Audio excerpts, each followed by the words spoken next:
to my channel. Today I invite you to sew this delicate romantic dress with me, inspired by the spirit of a tender daydreaming lady. The dress has a fitted bodice with princess seams and adjustable straps, along with an A-line midi skirt. It also has inseam pockets, and the hem is finished with a cute lace trim. If you're looking for a dress with a modest neckline, this is definitely not the one.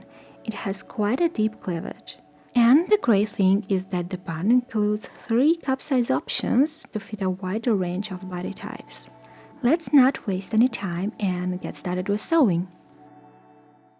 Let's see which materials we need to make such a dress.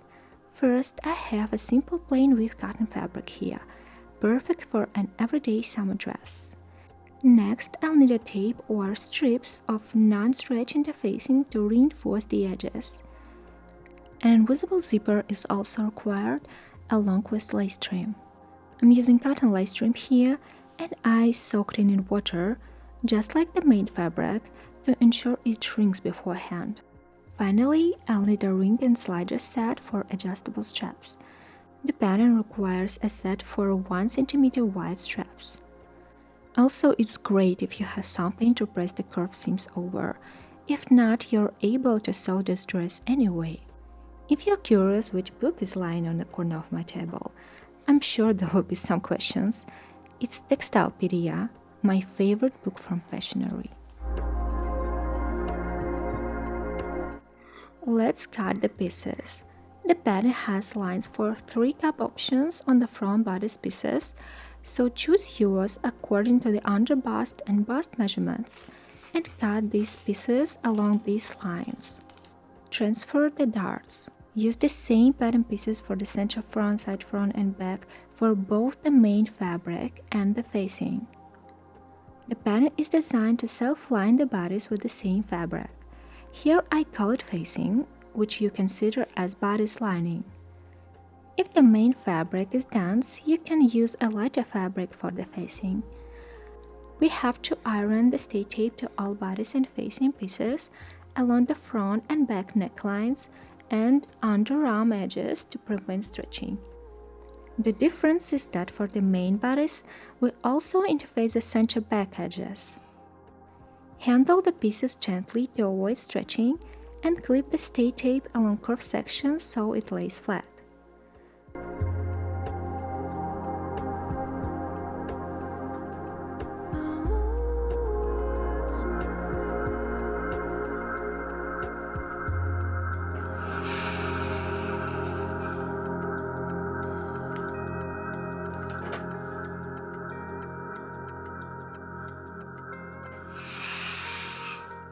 So here are the bodice pieces, and the main bodice is that has the center back interfaced. Also, iron stay tape along the zipper on a back skirt. Find out where your actual zipper finishes on the skirt. Interface pocket openings of the front and back skirt 1.5 cm above and below the pocket notches. We have 4 pocket back pieces, and we need to interface the opening edges of 2 of them, ensuring they are mirrored. These will become the front pocket backs.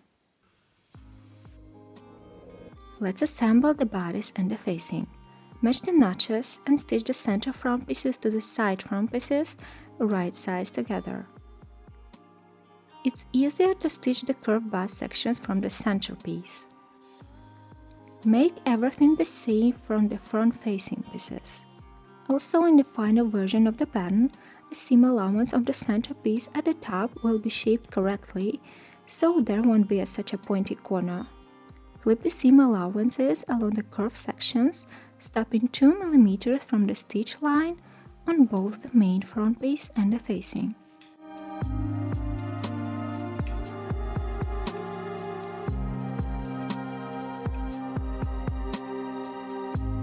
Press the seams open using a pressing hem. Go with each clipped section, making sure the seam is open.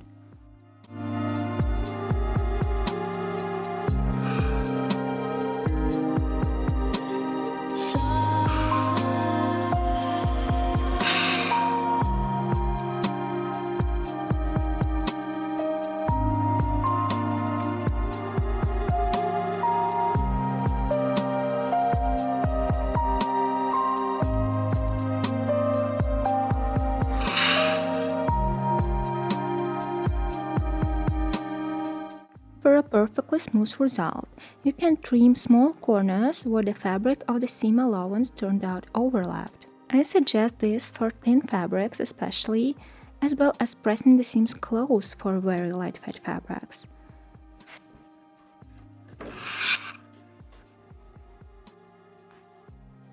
Make sure the neckline is perfectly aligned.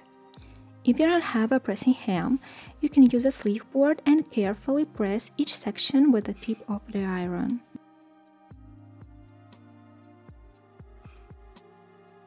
Just a simple way to sew the most straight dart ever.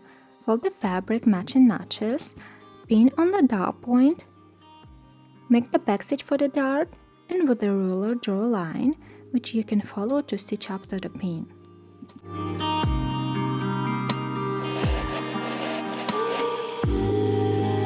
Press the dots towards the center back on main pieces and towards the sides on the facing pieces.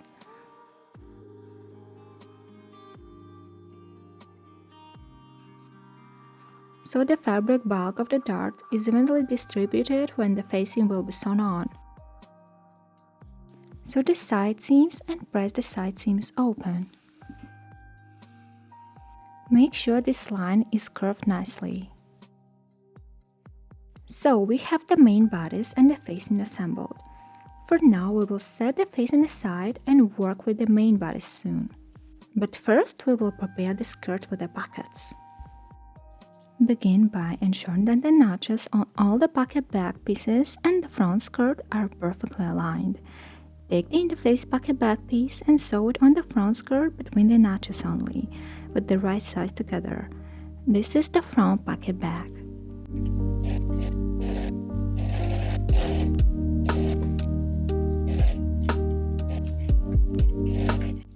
Next, understitch the seam on the pocket back from the right side, stitching only between the notches, starting and stopping your stitching just a few millimeters away from notches.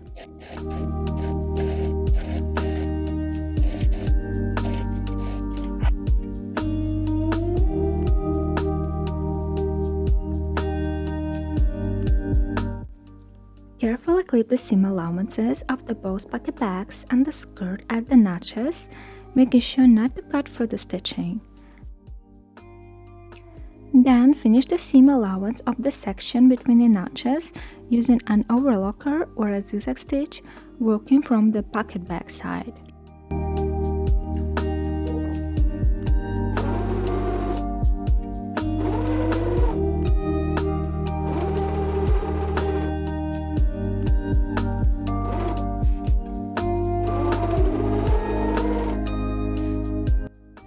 Now fold the front pocket back to the wrong side of the skirt like this.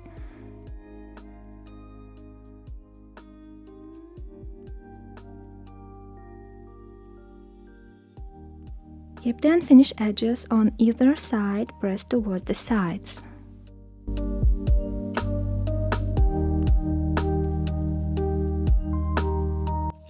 Once the pocket back opening is pressed, match the notches to align the non-interface back pocket back with the front pocket back, placing right sides together. Sew the two pocket back pieces together and finish the seam allowance with an overlocker or a zigzag stitch, working from the back pocket back side, which will be visible from the wrong side of the dress. Press the assembled pocket backs and you can attach these ends to the skirt for precision.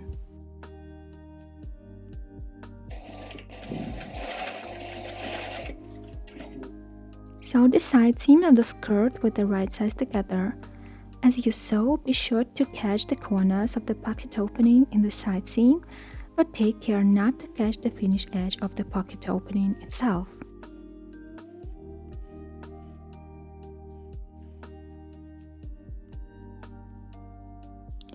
I can feel the corner and the exact point where the stitch should go through with my fingers.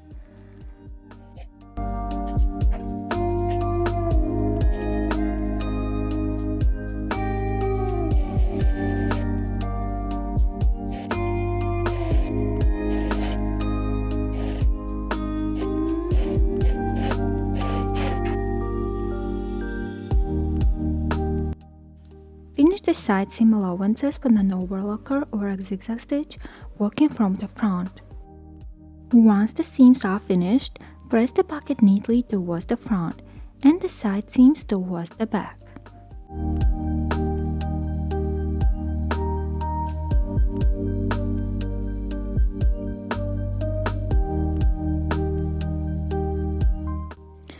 To reinforce the pocket opening, backstitch next to it, starting and stopping precisely at the pocket opening points. Finish the center back edges on the back bodice and back skirt with an overlocker or a zigzag stitch working from the right side. Matching notches and side seams, attach the skirt to the bodice, stitching from the bodice side.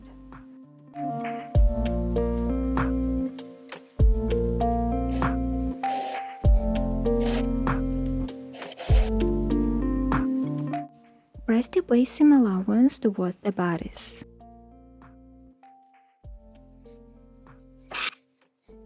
The next step is the zipper, but first we have to stitch the section of the center back seam, starting at the hem and stopping where the zipper will start.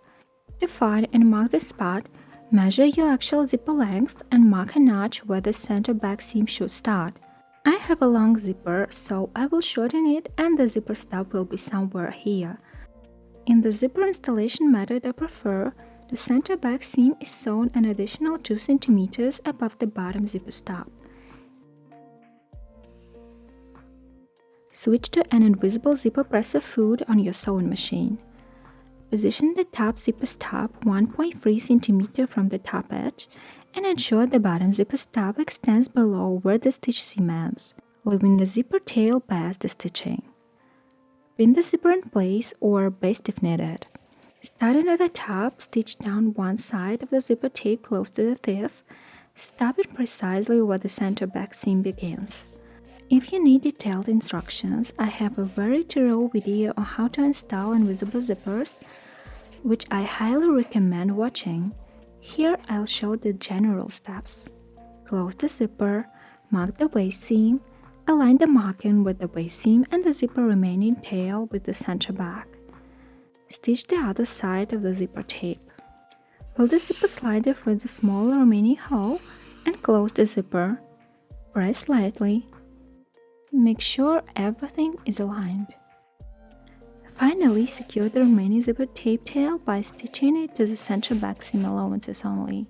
That's it! To create the shoulder strap, first fold the edges of the strap pieces over 1 cm towards the center, then press. Fold the pieces in half one more time and stitch along the pre-folded edges 1 or 2 mm from the edge. Press the whole straps. The finished strap should be 1 cm wide. Cut an 8 cm long piece of the back strap piece from each just stitched strap. Slide the shorter piece through a longer ring and fold in half. Stitch along the end to secure. Slide the longer front strap piece through the slider, leaving a loop in the center and a tail at one end.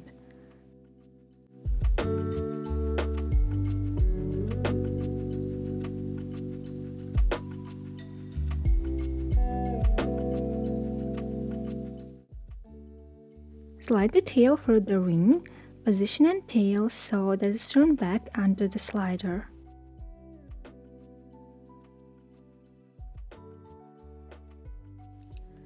Slide the end of the tail through the farthest slider side.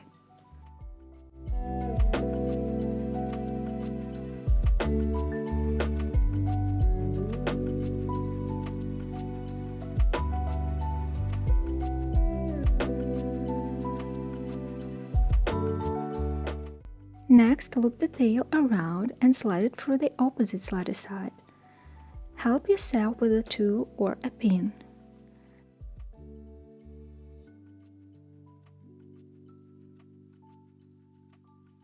Then through the slider fully.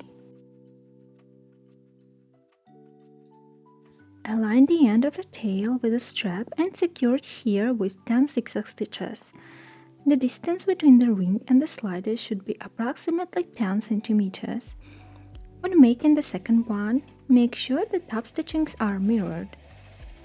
I'm not using this zigzag, but I'm making a few short back stitches along the strap and trimming the tail to the top stitching.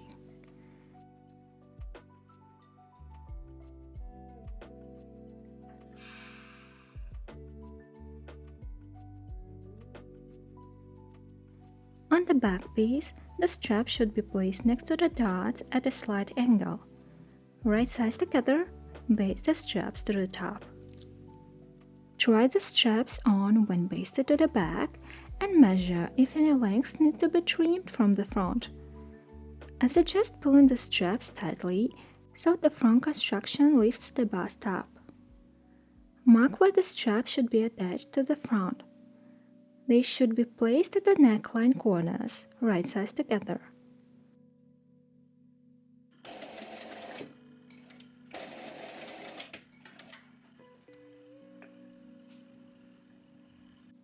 Finally, let's return to the facing we set aside earlier.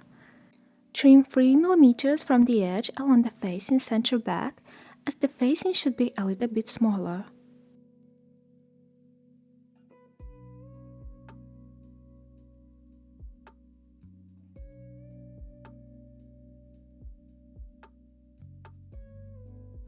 Trim all the seam allowance edges and trim the bottom of the dots.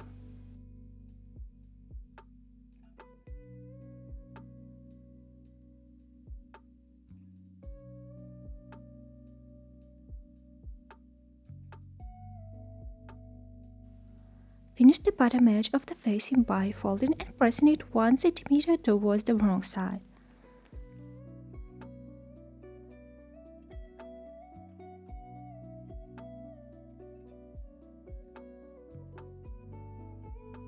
With the zipper tapes folded away from the center back edges, attach the facing to the top edge of the bodice, right sides together and sandwiching the straps in between.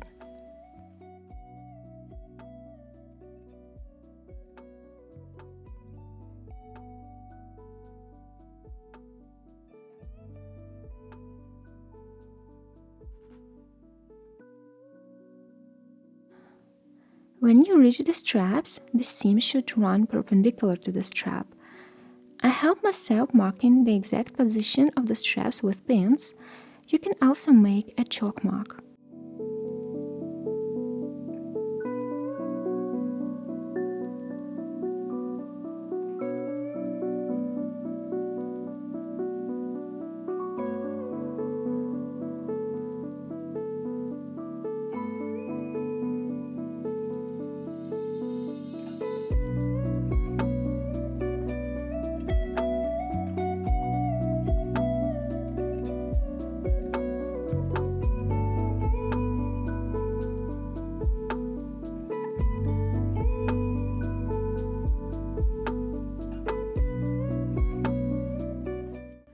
Check that the seam near the zipper is aligned.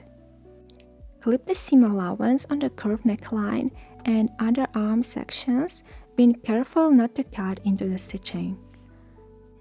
Trim the corners on the front strap attachment section like this.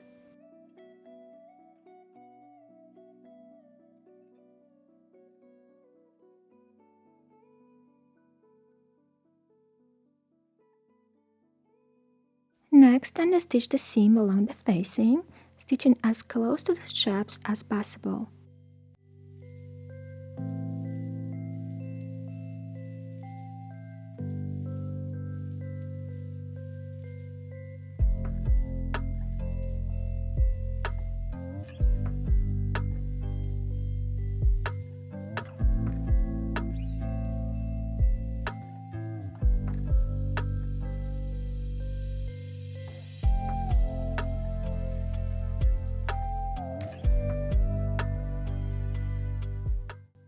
Press the top edge, rolling the facing to the inside of the seam line so that it isn't visible from the right side.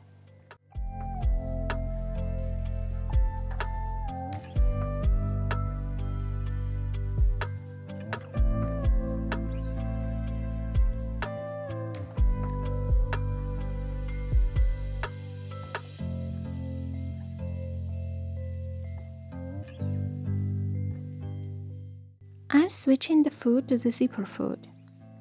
Open the zipper and flip the facing at the top back over the bodice so the right sides are together. The folded bottom edge of the facing should neatly cover the waist seam, so you can adjust the fold a little here.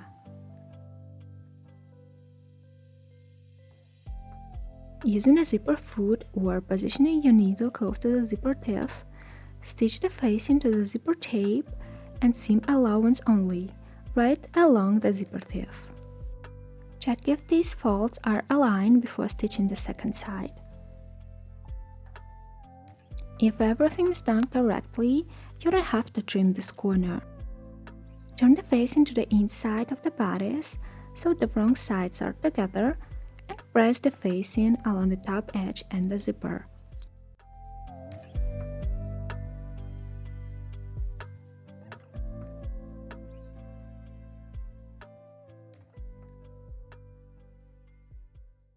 Now we have to cover the waist seam with the folded edge of the facing, overlapping the stitch line by approximately 1 to 4 mm. Hand baste the facing in place for security. But first pin everything in place, making sure the facing will be attached evenly.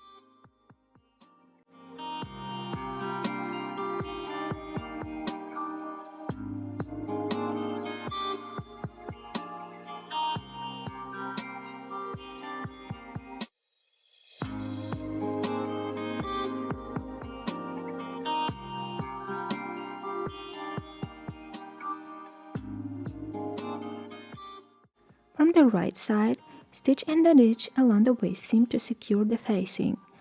Go slowly and assure you are stitching right into the seam. Start and stop 1 cm away from the zipper.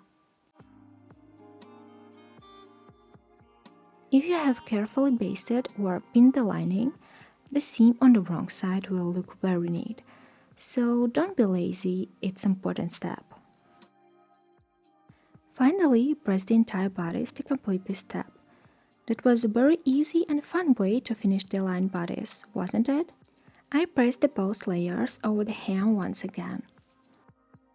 Now comes the cutest part of this tutorial, attaching the lace trim. Start by pressing the pre-washed trim in the width direction to avoid stretching it. Stretching the lace is not good because it could shrink back after washing your dress. To join the lace beautifully, I did it like this. I start sewing the lace a little away from the back seam. Attach the lace trim along the skirt hem with the right sides together. As you stitch, be careful not to stretch or pull the lace. It's better to ease the trim slightly instead. My trim has a scalloped edge, and while I could trim it to a straight edge, I don't want to shorten it. So I leave it as it is, making sure the entire scallop will be overlocked with the hem edge. As I approach the end, I start thinking about how it will align at the back seam. I stop just before the back seam, see how it will match up, and sew the ends right sides together.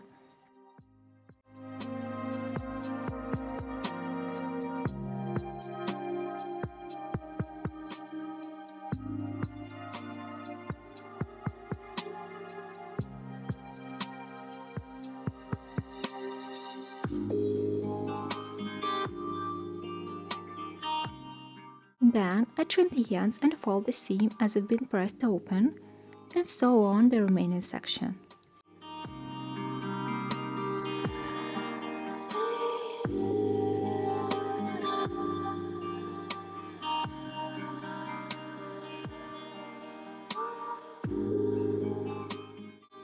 Once attached, finish the hem seam allowance with an overlocker or a zigzag stitch, working from the trim side.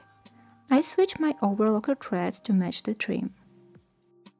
With the lace moved out of the way, but the seam allowance still under the skirt, top stitch the hem seam along the skirt side to keep it in place.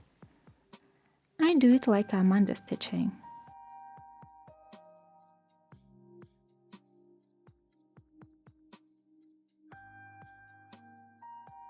Press the hem for a clean finish.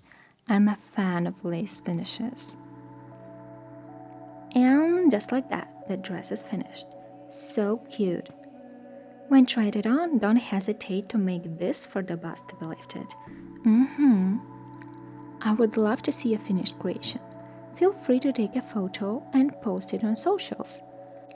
I have big plans for this year to come with pretty dresses like this. So support me by supporting my videos. Thank you for watching this video.